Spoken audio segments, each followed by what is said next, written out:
what have you seen heal? What have you seen people work through with breath work with you? I know it's good for, I mean, so much emotional issues and past trauma. I mean, we store it in our tissues. And when you're doing breath work, it feels like your whole body. Sometimes it feels like a gorilla is standing on your thighs. Sometimes it feels like your hands are clenching and it's like you can't open them. That's how powerful the energy is coming out of the tips of your hands, or your mouth is like very funny. Gripping. So yeah, it's gripping. And so there's clearly, you're having a physical response to moving this energy that's been stagnant for a long time. So what have you seen that people can kind of address through their breath? I mean, like you said, I have seen a lot of things. I mean, I've seen people work through cancer, right? If that's what their soul incarnated here to do. I think some people, I see a lot of people have these huge awarenesses around anxiety, that they realize that this particular breath can almost make them feel like they're having anxiety or an anxiety attack. But what they, it's so incredible. Like when people realize like, wow, actually my body wanted to breathe. It was trying to breathe. It's just, I didn't know how to do it, or there was so much stored that I didn't know how to continue breathing.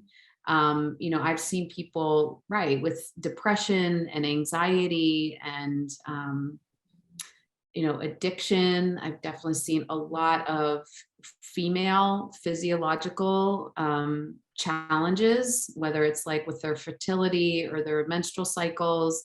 I've seen a lot of people heal digestive issues, asthma. I've seen that too. Like that's another common one that like shows up in the circles, that people realize they didn't realize there wasn't enough breath, but there wasn't enough breath because there were things that were stuck and stagnant, or there was a trauma that happened with asthma and not being able to breathe. So really learning how to like move that energy through.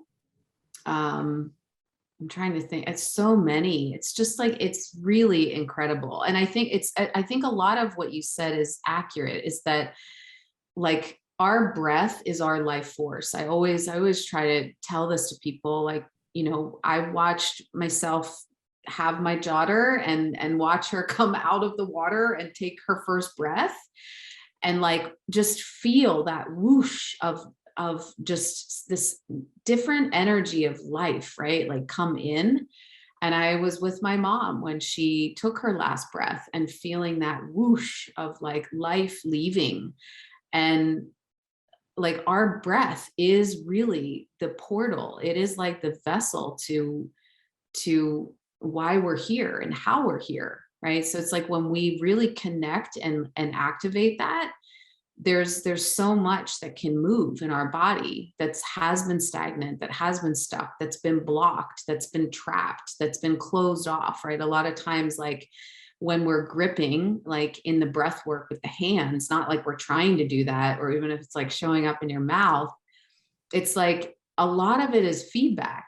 It's like, what are you like holding on to? Like what control, right, are we trying to have in life? Or like what is like trapped here? Like what is not being said that needs to be said? So I would say overall, a general trend that I do see with people that do this breath work is they start to just, I don't know how to, like, they just start to become who they are. And like a lot of the, like either witch wound or the ways they keep themselves small or stuck or quiet or unexpressed or like disconnected from nature and being an extension of nature. I see that just as a general trend with people. They start like singing, they start writing, they start creating.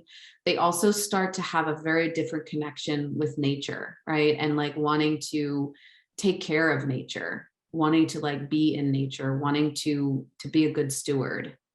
Mm-hmm. Oh gosh, it is. It's like a reboot. It's almost like hitting the reset button, because there's all these like files and viruses and everything that's going on and messing up your mental software and physical software. And after years of just, I mean, if we don't have the tools, which many of us are not taught in childhood, hopefully now we're starting to teach this future generation, doing it the best we can, but we didn't know how to express emotion in a healthy way. We are like kind of the generations that came after the 50s of like putting it all together and holding it in and being polite Polly. And so we when we don't have the tools to express in a healthy way or grieve properly or face, during a trauma, we literally just like freeze and hold that information, that emotional imprint energetically in our system. And so this is like, breath work is like a way to just lift up the carpet and like release all the dust, like get everything up and out. And I honestly even just grief, I get emotional every time because we've all held within something, just a little wound of a day or like a trauma or a loss.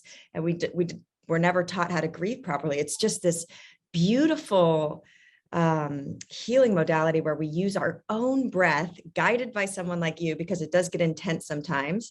And we just get everything up and out that no longer serves us. And it brings things to the surface so we can heal, so we can cry, so we can scream, so we can just unstuck ourselves. And I just freaking love it.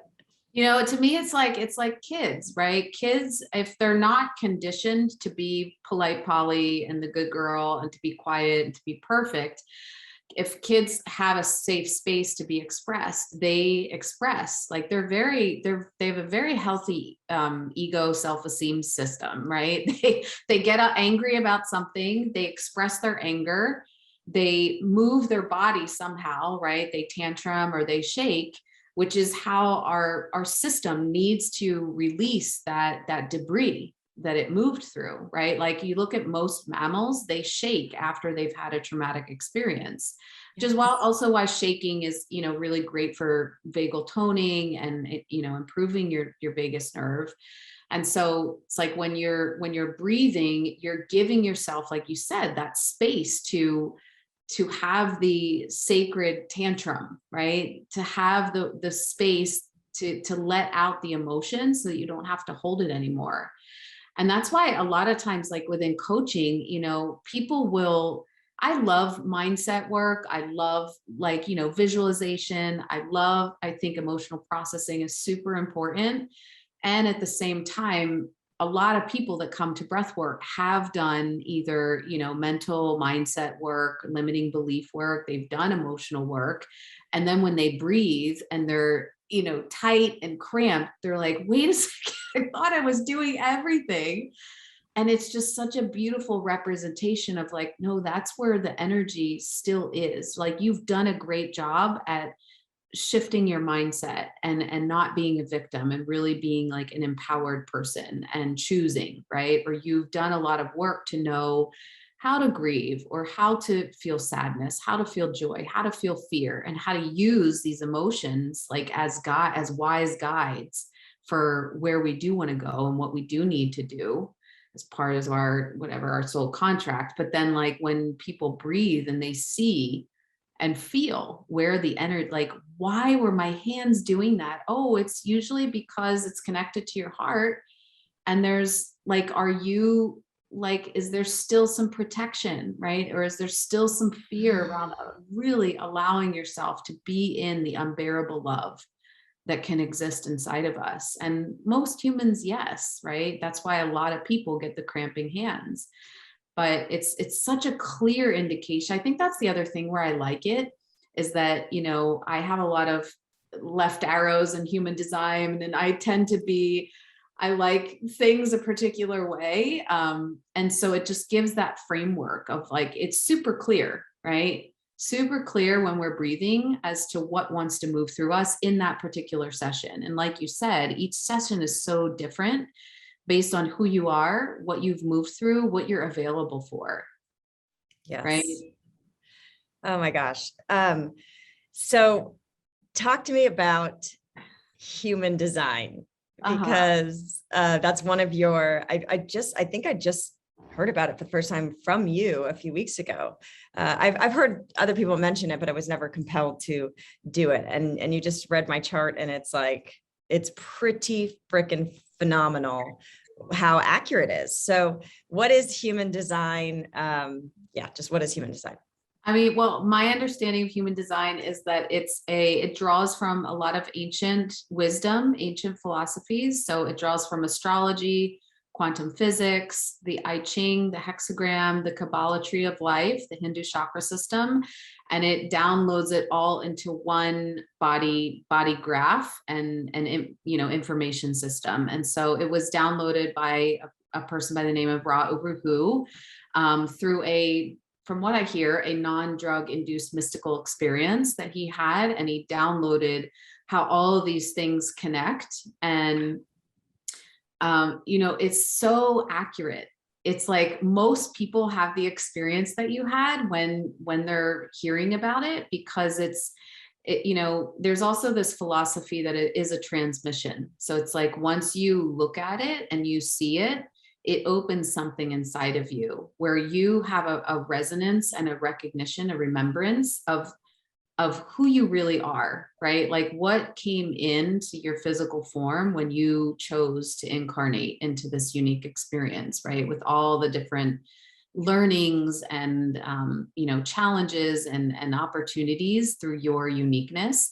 And what I love about it is that like similar to breath work, it's a very clear picture, right? I mean, yes, breath work can be a little like confusing at some points of why is this happening? Why am I seeing purple lights? Or why am I seeing this interesting face? And it's really for the breather to attune to what that is for them. But like human design does kind of the same thing, where it gives you this snapshot of who you are, and so that you can allow yourself to be who you are. Like you have permission to be what's unique for you, versus pushing and forcing yourself to be what society conditions us to be, or what everyone else is, right? Like, is it okay if I say what you are? Oh yeah, sure. So you're a projector, right? So as a projector, it's so important for you to know that you're not meant to like go all the time, right? It cycles of rest are really important. And so, but our society doesn't tell us that, right? Our society tells us like, go to work or start your business and build it and work it and do it and collaborate and create. And, it's like, it's this constant drive. And that's really, really awesome for people that have a sacral energy, right? Because they have this constant life force motor that's just always moving. So they can do that, right? They're the people that, one of my best friends has sacral energy. And it's just like, she just constantly, like, she's taking this class, she's doing this, and meanwhile, I'm looking for space to rest and relax and restore myself, because I don't have that sacral energy either. So it's like, just even somebody knowing that about themselves gives them permission to say, oh, wow, I get burned out and exhausted working, 9 to 5, or like I've had a couple of clients who are nurses, and they have other nursing friends that just can show up to the shift and do double shifts and do the whole thing. And they are wiped out, depleted. So like knowing that is so important. It gives you permission to be who you are. And also too, it really helps people make decisions, really connect into what's called your authority, and also connect into like your strategy for how to live your life. And again, everyone is different. So it's like when I do this with teams, it's so eye-opening for people on teams to realize, oh, like if, we were on the same team and we had another person on our team that had that sacral energy, they might look at you and think like, oh, she's so lazy, right? Or like, she's not doing as much as everybody else. Like, why does she need to rest all the time? So it's like when people have a deeper understanding of who you are and how your energy works, there doesn't need to be judgment. It's just like, this is just who you are. This is your energy. And like, same for me. And they get to be who they are. And then also everybody gets to be in their strengths, because we all have strengths, right? Like projectors are really amazing at managing and directing and guiding others. They're super intuitive. They're super like magnetic. They have this, like, projectors have this magnetic quality to them that just draws people in. And, you know, that other person might not have that, right? So it's like in a business, you can kind of see you would have a really different function than the other person that has that sacral energy, and vice versa. So I love it that it allows us to make clear decisions that feel really aligned for us versus forcing us to make decisions the way other people do, or to eat, or to live, or to be in environments, or to like manifest. I mean, it goes into all these areas. So fantastic. Thank you for listening to the Heal podcast. Be sure to tune in for more empowering wisdom and inspiring healing stories.